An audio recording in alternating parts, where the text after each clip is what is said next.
Hey guys, thanks for watching. So if you are just tuning in and this is your first time, welcome. I'm your host, Monica Ortega, and this is my series on 10 things that I wish I knew before I started my YouTube show.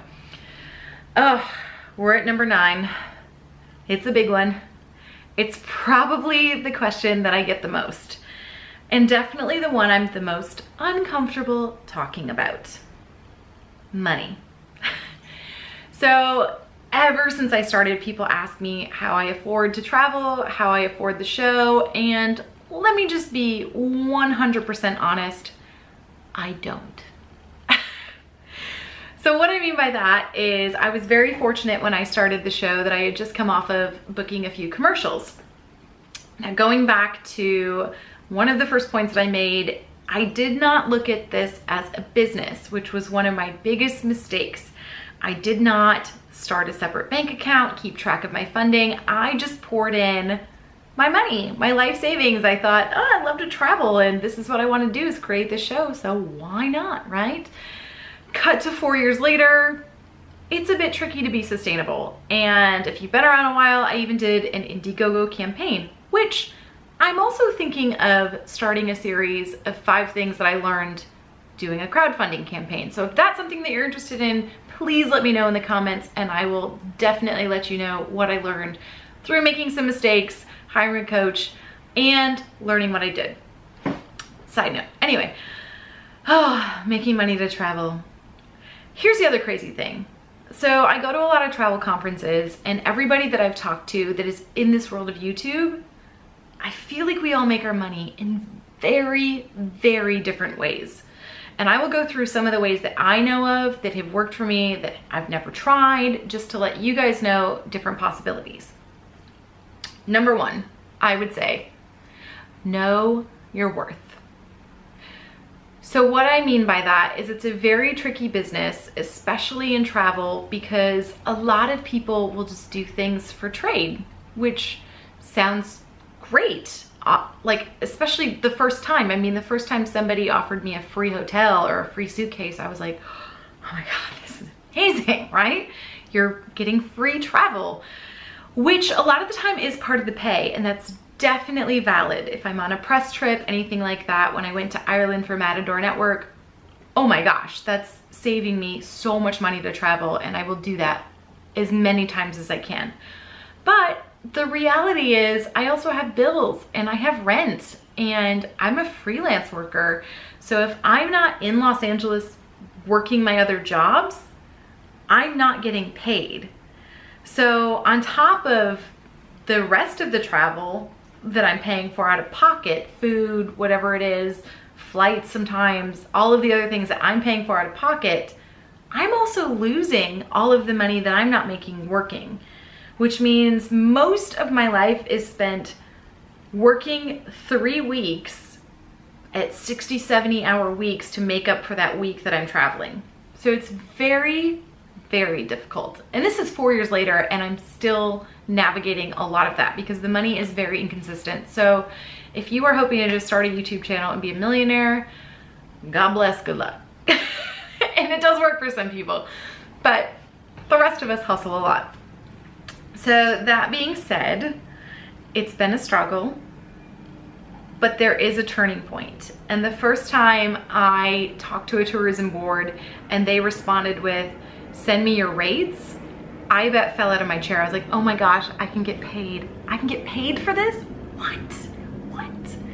And in reality, of course I can get paid. I should be getting paid because I'm not only giving the social media promotion, I'm spending weeks, sometimes a month, putting together the YouTube videos, the blog, the social media posts, you know, all of these different things. And let me say, the more you grow, the more you get better at the work you do, and you can do it a little bit faster, but you also tend to have more cameras if you're like me.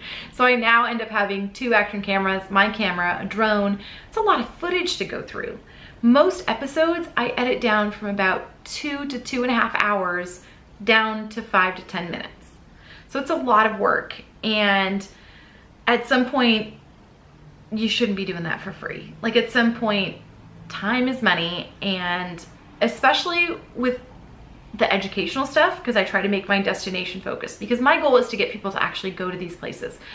Anyway, all that to be said, knowing your worth, and at some point you're gonna have to put a price on things.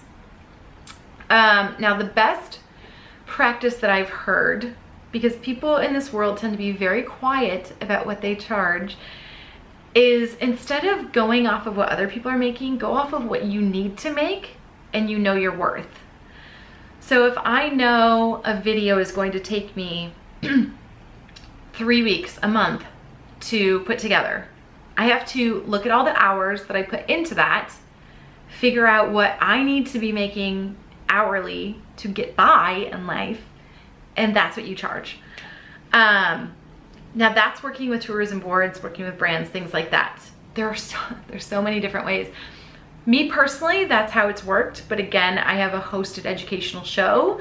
For people that do more vlog style and more lifestyle, it tends to be brands and sponsorships. And that is a new world that I don't know as much about. So in this video, I want to give you more options than what works and doesn't work, because I will be the first to say, I don't know, and I'm still figuring it out. So brands and sponsorships are a big one. Make sure that they're brands you believe in and that you like and that you use. It'll definitely come across better and help both parties way more. Now I've worked with brands on like one-off Instagram posts, and that is definitely a way as well. I use an app called Popular Pays, and it's fantastic. And I know FameBit does this as well. And you go through and it will list out the different brands and what they're looking for. So like Nature Valley will post one and say, you know, we're looking for people that like outdoors to take photos with our product. Well, perfect, that one fits me. And then there's others that are like, it's a mommy handbag. I'm like, oh, that's definitely not something I'm gonna post on my page. Or, you know, a fitness machine. I mean, there are things that just don't fit my brand. So they're great ways to look at the brands and go, this one aligns with me, this one doesn't.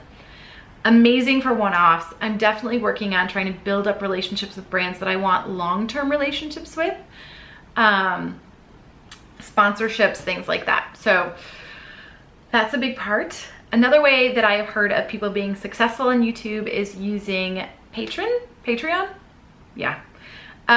It's basically creating subscribers to your page that pay an additional amount for extra information. So, or an extra video or entertainment, whatever it is. So maybe for $5 a month, they get a behind the scenes video. I haven't actually tried this, but I have friends that are very, very successful off of this stuff. Let's see, another way is affiliate marketing. That is a good one if you have a good email list, which we talked about in the other point, or a very good following, because what happens is you promote a brand, you get a special link that maybe gives you a kickback, 5%, 2%, 1%, whatever it is. And then when people make their purchases, you get a small bit back.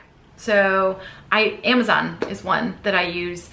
So anybody that shops on Amazon, by clicking through my affiliate link, they do their normal shopping and I get a small percentage of that. Now, granted, for me, that's about $17 a month on average. So I'm not getting rich off that one. But if you have a giant following, or you find some brands that give you a really good percentage, that can be a great way to make money. So let's see, tourism boards, brands, sponsorships, Patreon, affiliate links. I mean, there are so many ways, and I feel like it's unique to everybody. So again, that's why I was very, very hesitant to speak about this, just because it's been a trial and error for me. But I also feel like that's why I wanted to speak about it, because so many people, they have the right answer because it worked for them and they're very successful in that, and that's wonderful. But I think it's important to hear about the people that are still in the trenches, that are learning, and I fully admit I'm one of them, and I'm just learning as I go. But I wanted to share that experience with you guys, that I wish I knew when I started that there was a potential to make money at this, and that I had to figure out what my voice was, in my way, in my worth. And I hope that you guys do the same. So I know that that opens up a lot when it comes to the awkward conversation of money, but that is my experience. I would love to hear your comments, questions in the comment section. Meanwhile, keep hustling along, and if something works for you, let me know. All right, thanks for watching, guys. Be sure to hit like, subscribe, share, all that good stuff, and I'll see you next time.